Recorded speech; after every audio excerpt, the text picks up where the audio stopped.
Poďme tu komunikovať. No, ja od vás niečo potrebujem? Takže usvedčený bude, ešte raz poprosím vás, lebo po tejto vlastnej komunikácie, ešte keď spíšem na policajtov trestné oznámenie, lebo už tak nebudem kryť. Idem druhýkrát, potom si zapamätajte. 16. Počkajte, ja 17.5. V pohode, však teraz vám to hovorím. No. 17.5.2024 som prvýkrát podal trestné oznámenie na policajta. V živote prvýkrát, to si zapamätajte. Druhýkrát teraz v živote budem podávať na trestné oznámenie na policajtov. Trestné oznámenie, druhýkrát v živote. Tento vlastný deň si môžete zapamätať.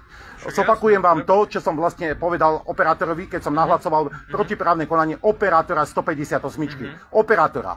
Takže nahlásil som protiprávne konanie.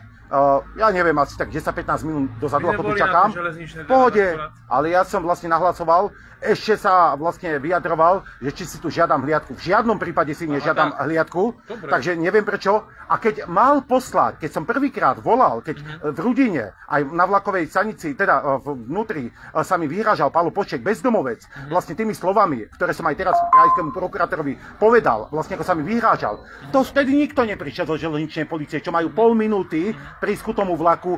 To vtedy sa súkromne pýtal, alebo čo sa úplne zbláznil ten operátor 158, že on mňa sa bude pýtať a zdržovať taký rozhovor, že vlastne či je dôležité, keby aj on cestoval, byť vlastne na vlakovej stanici, že nevyhnutný čas.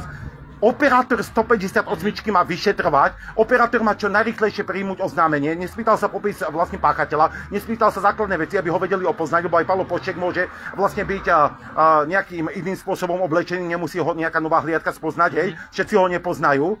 Pálo Pošček vlastne veľakrát, iba dneska, keď som ho upozornil, dneska to iba rešpektoval, že vlastne on sa nemôže zdržovať v Rudine na vlakovej stanici. On keď tam je, najbližším vlakom musí ísť vlastne na vlak. Áno, vyhrážal sa už niekoľkokrát. 12.6. sa vyhrážal, zároveň aj urobil lúpež, je to dôvodne podozrivý. 10.2.2025 sa vyhrážal niekoľkokrát a dneska sa na vlakovej stanici v Rudine vyhrážal. Mám to zdokumentované, ešte aj tie osoby, ktoré boli vo vlaku, ani jedna osoba ho neupozornila, že sa dopúšťa protiprávneho konania. A ešte ho jedna pani zastávala v Rudine, kde aj to mám nahraté, že sa starala, že občan môže byť koľko chce, vlastne na vlakových stanicách, to vôbec nie je pravda.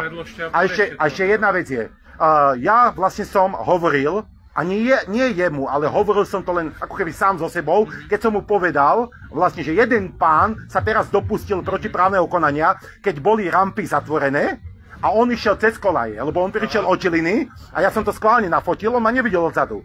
A prešiel cez vlastne kolaje z prvého nástupišťa na druhé, vlastne ako keby smerom na Rudinu a potom išiel na vlakovú stanicu asi si lahnúť a potom ja som prišiel ku svojmu bicyklu, lebo som na prvom nástupišti mal a pravím sám ako keby, aby to viacerí ľudia počuli, že jeden pán teraz išiel, som ho nakameroval, išiel, už rampy boli zatvorené a ešte už prechádzal. A hneď vtedy, ako som toto povedal, hneď začal vyhrážky, ponižovania. A ešte vlak vedúcej povedal takéto nezmysly, že ja by som nemal chodiť sám a furt to vykrikuje a toto mu povedala železničná polícia, čať sa takéto blúdy nezmysly. A kde je, prosím vás, z úradnej povinnosti 10.2., 12.6., keď lúpež urobil? Napríklad 12.6. som volal so železničným policajtom Trnave, kde v ten deň som mal ako oznamovateľ prísť, tak som sa mu ospravedlnil a on nevedel, že ja volám so železničným policajtom z Trnavy, presne tú hodinu, ako ma predvolával. Tak som išiel sa oficiálne ospravedlniť ako oznamovateľ, že nemôžem z tých dôvodov prísť. A Pálo Pošček išiel okolo, on začal vlastne na mňa poukazovať vulgarizmy, vyhrážky. A keď som hneď náhodne volal s tým policajtom, tak som mu hovoril jeho identitu a snažil sa vlastne, aby som nikomu nenahlásil, vytrhnúť mi ten mobil, ešte mi poškrábal kameru, ruku a vtedy sa už malo na tej vlakovej stanici stiahnuť z úradnej povinnosti tie kamery, čo tam fungujú, aby mal lúpež ako našitu na chránené osobe. A keď už vie, nie, ja podávam trestné oznámenie na policajtov, pretože vlastne policajti nekonajú tak, ako by mali konať, preto som vám povedal, že druhýkrát si zapamätajte, že idem podať trestné oznámenie na policajtov a následne vlastne tam budem všetko vyčítať, že z úradnej povinnosti sa nekoná. A ešte vás sa chcem spýtať, keď vy ste, lebo kolegyňa viem, že je z okolia, asi aj vy, no, ale kolegyňu už poznám, bo sme komunikovali, takže nebol som si istý s vami, ale keď ste spoločne, tak ste istá tá hliadka. Tak sa vás pýtam, prosím vás, 10.2.2025 mi dali, teraz som si prevzal dopis, prvýkrát v živote, že do 30 dní nezistili páchateľa o 17. hodine. Hej, o 17. hodine. To za železničné áno, a prečo teda 10.2., keď vlak vedúci, keď už nebol v práci v tento deň, do obeda som hlásil jeho protiprávne konanie, že vlastne fajčil a vyhodil ten špak a ešte povedal, že on už nie je vlak vedúci, ako je civilná osoba. A prečo teda, keď dôkaznou situáciou bol usvedčovaný a bola jednoznačne identita jeho, prečo mi teraz nenapísali ten skutok, ktorý som do obeda hlásil? Prečo toto nerozpisovali, keď ten istý deň som hlásil pravdepodobne o 17. hodine? No, ja nebudem dávať sťažnosť, lebo keby som išiel na tú stranu, ako som teraz povedal krajskému prokurátorovi, tak tam by boli zamknutí, tam by vlastne nebolo to, čo by malo byť. A následne akú sťažnosť, aby som ja vypočul, že mi niekto povie vulgárne, nebudem teraz hovoriť na ulici, že mi povie ty kovy, alebo ty sku. Toto je dokonca vy ste vlastne bol ako hliadka ten deň, tak tam určite je to zapísané, keď som volal. Ja som hneď to hlásil niekoľkokrát a takto vám poviem. Piatok, prečo bol krajské rejiteľstvo odbor kontroly prezidia, teda nie krajské rejiteľstvo, ale odbor kontroly prezidia, prečo bol piatok na rozhovore? Prečo ten týždeň minulý boj niekoľkokrát, alebo každý deň som chodil? Prečo? Vidíte, trvalo to niekoľko mesiacov alebo rokov, že som poukazoval na nich, že si neplnia svoje povinnosti, že zneužívajú svoju právomoc verejného činiteľa a teraz viete, už chodia, už zrazu chodia. Tak vtedy taký zákon neexistoval, ani predpis, teraz to existuje, takže zákon o sťažnostiach viete, čo hovorí. Keď má niekto zdravotný handicap, sú povinní s ním spísať. A ešte jedna vec je, kde je teraz Martin Hudec? A to poviem preto tieto mená, lebo Veronika Červencová z Byče povedala, že nie je ochrana osobných údajov, keď hovorím vlastne mena, priezviska nejakých občanov, že ona si ho môže hovoriť koľko chce. V pohode, tak keď koľko chce, tak to aj na ňu platí, keď budem poukazovať na ňu Veronika Červencová, Veronika Červencová, Veronika Červencová. Teraz tu hovorím preto, lebo tu nikto není. Ale keď sa bude miliónkrát opakovať Veronika Červencová, tak som zvedavý, či sa jej to bude páčiť. A zase jej zopakujem v tom videu. A ešte viete, čo povedal pri prístupku cez kolaje? Pán Machina, ja sa nehambím, ja poviem svoje meno, ja sa nemusím, môžete ma volať aj Jurík, nejako Martin Hudec povedal, že mu povedal tento príslušník, že vlastne volaj ho Jurík a jeho vyprovokuješ, mňa nikto nevyprovokuje, mňa môže ktokoľvek, akokoľvek vlastne vyskúšať, ja som profesionálny, ja sa nehambím povedať, že som vám Frankie Machina, František Jurík. To je moje pomenovanie, ja sa za to nehambím, ako Martin Daňo sa nehambí, a tak môže si čokoľvek, ale oni si tak nemysliteľní, že si myslia, že mňa to vlastne nejakým spôsobom zastraší, alebo že sa budem báť, alebo že nejaké stavy budem mať emočné. V žiadnom prípade. Ale tu je jednoznačný záver.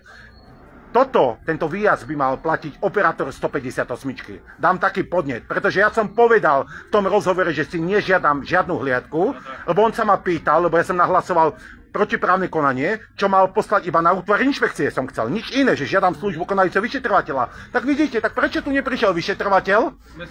No, tak prečo? A teraz ste mohli mať úplne inú vlastne robotu. Ja nebudem sa stotožňovať s takýmito ľuďmi, s takýmito vlastne obštruktívnymi ľuďmi, ktorí dlhodobo chovajú sa tak, ako by sa chovať nemali. A ešte pani, čo sme sa bavili, ja tu nebudem v tom videu hovoriť čo.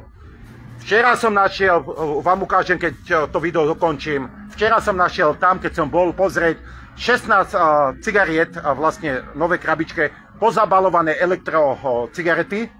Hej? Čo sme sa bavili, ja tu nebudem v tom videu hovoriť. Potom vám to poviem, ale to bolo vyhodené a dokonca ja aj tak idem vlastne vrátiť, alebo pôjdem na dopravnú políciu.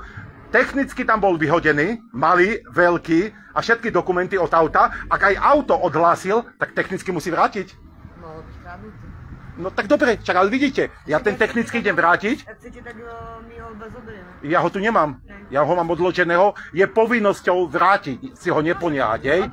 A teraz je jedna vec. Ja sa budem pýtať, či potom pri tom oznámení, či je normálny, keď faktúry vlastne vyhadzuje 5 000, 20 000, 30 000, 7 000, všetkých, čo platil a tento rok, minulý rok. Čo sú to za ľudia? Alebo ja nich nebudem nadávať, pretože vlastne tí ľudia tam povyhadzujú po vyše 100 € kľúčky, bezpečnostné fábky, zámky. Áno, čak, ale to vám vravím, že je aj dobré, že sú tam súkromné pozemky, lebo keď sú tam súkromné pozemky, to znamená, že už menej bezdomovcov tam bude chodiť a vždy po tých majiteľov, spolumajiteľov nájdete vlastne drahé veci a v živote som taký kontajnery nevidel, že všetko drahé, dokonca peniaze. Peniaze boli tam povyhadzované a ešte, keď by sme sa bavili o tých peniazoch, ja si myslím, tak ako roztrhať peniaze nemôžete, tak nemali by ste ani vyhadzovať. Ale toto som si naisto. Naisto viem, že nemôžete len ničiť peniaze. Ale či peniaze môžete vyhadzovať, tak to neviem. Ale povyhadzujú české peniaze, povyhadzujú vlastne také veci, že to je neuveriteľné, neskutočné. Nevadí, takže chcete občiansky preukaz, alebo viete moje údaje? Viete, nie? Presne tak.